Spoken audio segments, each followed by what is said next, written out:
and I woke up a little extra early so we can try to be one of the first ones in line. We also actually spent a little extra money to stay in one of the closer hotels. By the time we got down, my goodness, there's already a crowd in front of the gate. Luckily, we managed to get in around 8 a.m. and we immediately zipped to Super Nintendo World. The staff really tried to encourage everyone to not run, but they can't really enforce it. We immediately headed to the VR go-kart that's in Bowser's Castle. Since we were, quote, one of the few hundred people, unquote, to get in, we only waited about like 30 minutes to get on the ride, which also means we sped through the whole Bowser Castle. Honestly, I kind of wish we were able to explore a little bit more just because people who created this castle put so much details, and if you're a fan of Bowser, Mario Kart, or the Koopalings, like, it's so much fun seeing all the Easter eggs.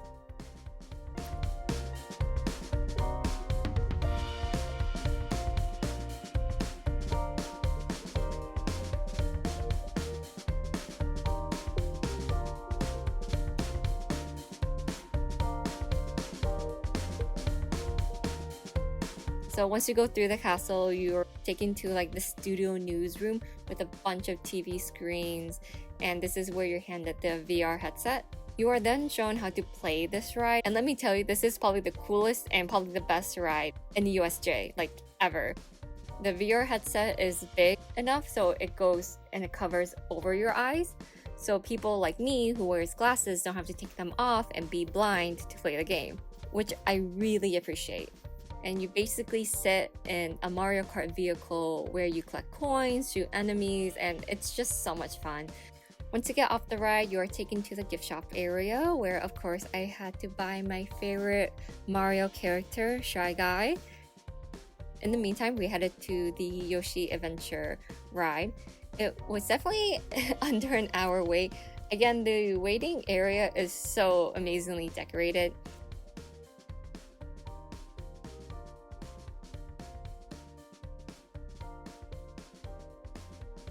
And it was a very relaxing ride. Even though I never played any Yoshi game, I'm so sorry.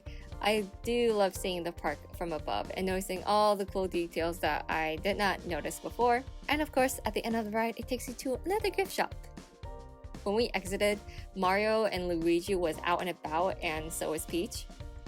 We stayed here for the most of the morning, so Johnny can do his like wristband stuff and everything that involves any interaction with the wristband. And I do mean everything, so he can get the keys to unlock the quote unquote hidden game. And here's some footage of that.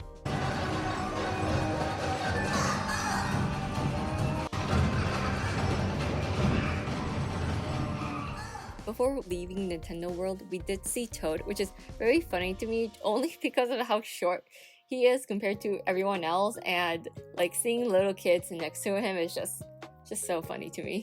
Finally, we are out of Nintendo World and onto the Harry Potter area.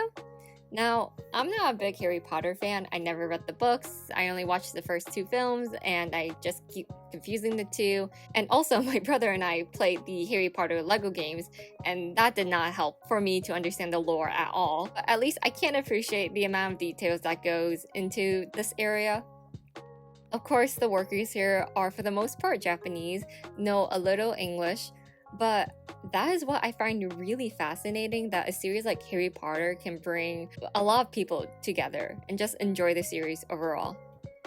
Oh, also, there's an act that occurs like every 30 minutes or so that is in English and Japanese, which again is very cool and accommodating. The most complex and dangerous magic. Did you do that? Kimi no Itazura? Kimi? Kimi? You know that is not allowed outside of class. While waiting in line for the Harry Potter ride, we saw this construction area, and honestly, I thought it was going to be Super Monkey Ball because of how cool and fun that would be.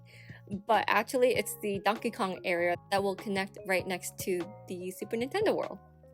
Afterwards, we got lunch in the Harry Potter area as well as some good old butterbeer, which my brother and I are totally not addicted and we can stop anytime we want. Right next to the Harry Potter is quote-unquote the children's area. Surprisingly, there are way more adults here than children. I mean, I can't really judge them since we're also here too. They kind of combine a bunch of IP and characters, so mostly from Sesame Street, Elmo, Snoopy and Charlie Brown, and Hello Kitty.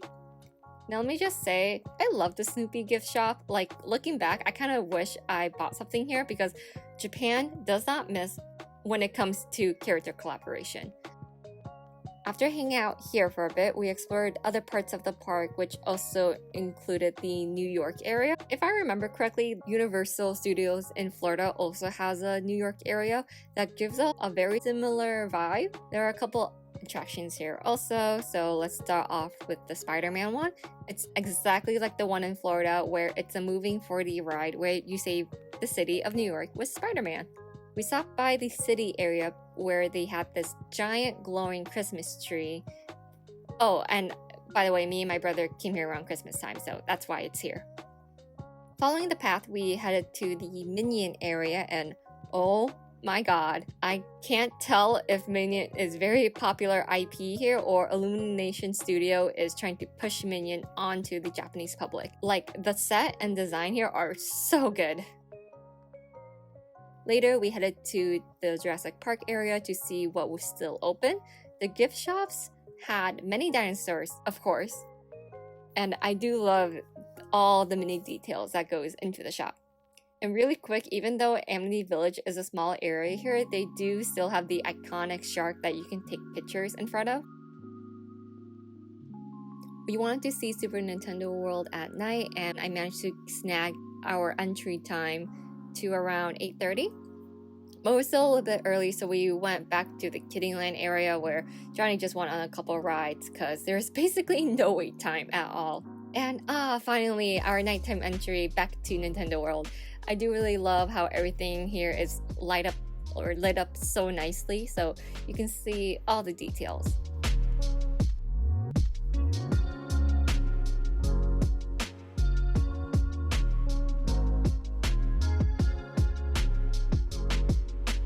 So it was getting late, the park was closing, so we end day 1 to get ready for day 2. So for day 2, we woke up, got online around 8:30, they let everyone else in around 9:30, and just like last time, we immediately rushed to Super Nintendo World to get in early without a timed entry. Immediately, we headed to Bowser's Castle, went through the castle to get onto the 4D Mario Kart VR ride. And again, it was really fun. I love that ride. And afterwards, we headed to the Yoshi ride to just relax for a bit.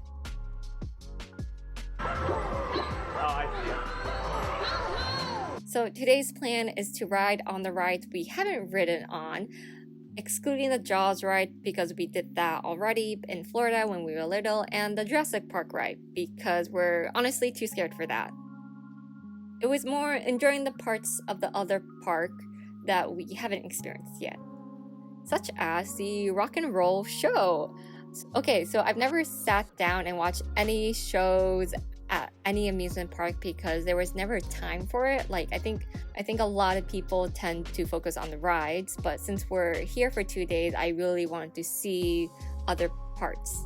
And damn, it's so good. I wish these performers had a bigger live stage because their performance was so amazing.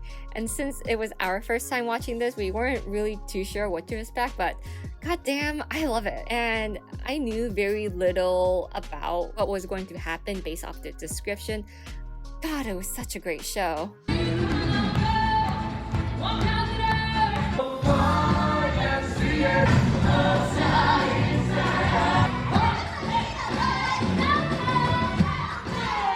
For lunch, we headed to Jurassic Park where we devoured a rice bowl and headed to the main street to see the parade. So at this time, it was called the No Limit Parade.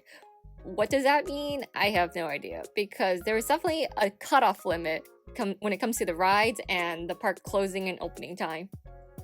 But basically, this parade showcased all the IPs at USJ. I do have to shout out to the performers on the ground that fills in the gap between each float. Like, they are amazing, the dances are great, and the costumes are fabulous. Like I mentioned earlier, each float has a specific IP, which means each group performer has a special costume to go with it. Halfway through the parade, people were allowed to go into the street and dance with the performers, dance with the characters and other people around, which honestly sounds fun since most parades have you watch on the sidelines as the float goes by. They obviously have to save the best for last, which was Mario Kart and the Pokemon float. Oh, also there was a confetti canyon, so there was lots of just paper flying everywhere. And then afterwards, we headed to the 3D show, which was about Sesame Street, and I honestly forgot what it was all about. We passed and saw Shrek, Fiona, and Puss in Boots, which was cool to see.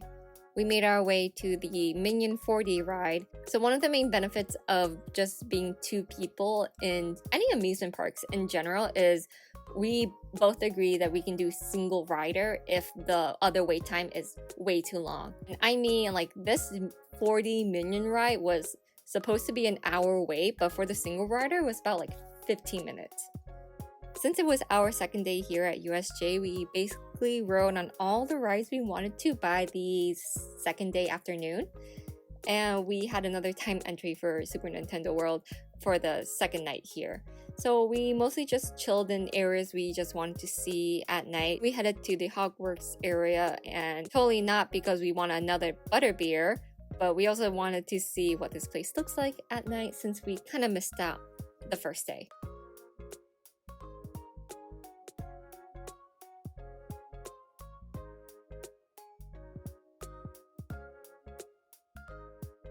And of course, we ended the day at Super Nintendo World riding the Mario Kart 4D ride one last time and slowly made our way back to find dinner, which ended up being this Pome Omu rice place, which is really good and really cheap. So that's all for this video I have for USJ. I personally think you can do Universal Studio Japan in a day or a day and a half, but it was great that we were able to take our time with USJ for 2 days. Plus, the water area and the Donkey Kong land was not opened at the time when we went. So we'll probably do a half day at USJ when Johnny comes back to Japan. So next video will be about Kyoto and Nagoya. So I'll see you all next time. Bye!